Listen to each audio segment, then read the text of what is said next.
Well, we love the rockets, the balloons, the planes, the whole thing, because it's all up in the air.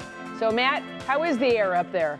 See what I did? Betsy hears that a lot, being 6'4". Yeah, right. A lot of people don't realize she's 6'4". Yeah, 6'5". So I think 6'5" with in heels. the calendar, the WKYC calendar. we add a little bit to our height.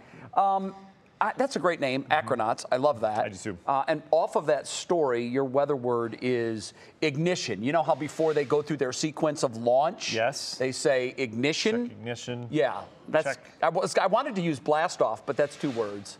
So you make it 1. You get to use ignition. And do your best to keep that weather that's out in Colorado away from us. Got it. Okay? Okay, so here we go. In terms of your CSU cam right now, still some sun peaks. Look at this, beautiful, just gorgeous. Just looking out over Lake Erie now. It's not frozen, so we have that. You can see the sun. We have that. This is a perfect day in mid-December across Northeast Ohio, right? We have some rain coming, but you know we need the rain because we've been in drought over the last month and a half, especially western half of the area. Currently right now, as we talk about your forecasts, not too bad, 41 degrees, feels like 35, so wind chill not much of a factor. The wind's been blowing out of the east for what seems like the entire week so far. Look at the dew point though. Dew point's 15 degrees. Remember, that's what I like to call the zappy meter. So you're zapping yourself and anything. That is very, very bone dry air. And where's that coming from? It's coming from our high pressure still. It's taking it out of Canada where the air is very dry and it's blowing it into the system. So we had a band of rain this morning that just kind of shriveled up because it's moving into our dry air.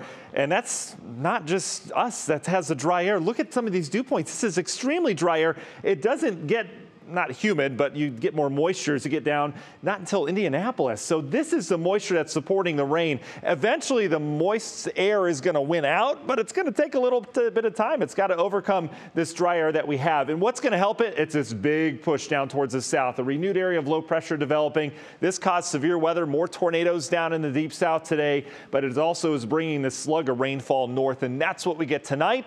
We don't really deal with this. This is where the blizzard continues out towards the Dakotas. It's day 2 now. Duluth's interesting because they've got a southeast wind, so they're picking up system snow. They got 50-mile-per-hour wind gusts, but they're also getting lake effect snow from Superior. They may end up with 2 to 3 feet of snow over by Duluth. But again, for us, just the rain. And that rain's going to be aplenty tonight into tomorrow morning. As it heads east into PA, it turns into ice. But again, not our problem. We are really aligning nicely on the weather map with this system. So here's your rain after midnight, I think. Temperatures stay steady tonight as the system moves in. National Design Mart hour-by-hour forecast. You notice the clouds finally went out tonight. Here comes your rain. Here's your ice as you get over towards the Ohio-Pennsylvania border. We'll have to watch Geauga County. Some of the higher elevations may have some icing 2, 3, 4, 5 o'clock in the morning. May get a little bit of slick, but I think by morning rush hour, we should have plenty of rain around here to kind of wash things out. I don't see any big morning rush hour problems other than the rain that's coming down. Things will clear off pretty quickly tomorrow. I think we have actually a nice afternoon expected. Notice 10, 11 by noon. We're dealing with maybe some sun peaks. We're in the mid-40s. I mean, you can't get much better than that. Some renewed showers on the backside of that as that system moves through. And then the cold air comes in. It kind of leaks in here. We'll have a couple snow showers around here on Friday. But here we go, the cold air. That's what this system does. It brings it into place across the eastern half of the country. That supports snow as a precip type.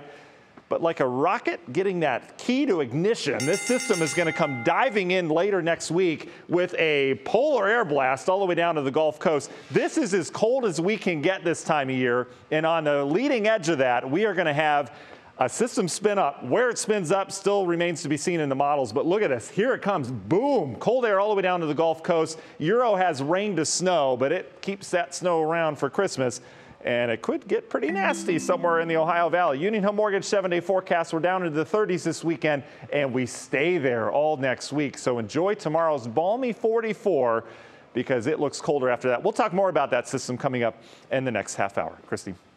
Wow. We're all a little worried. But thank you, Matt. Worried. Just a little bit. This is the one time of year we're allowed to have snow, so bring it. Okay.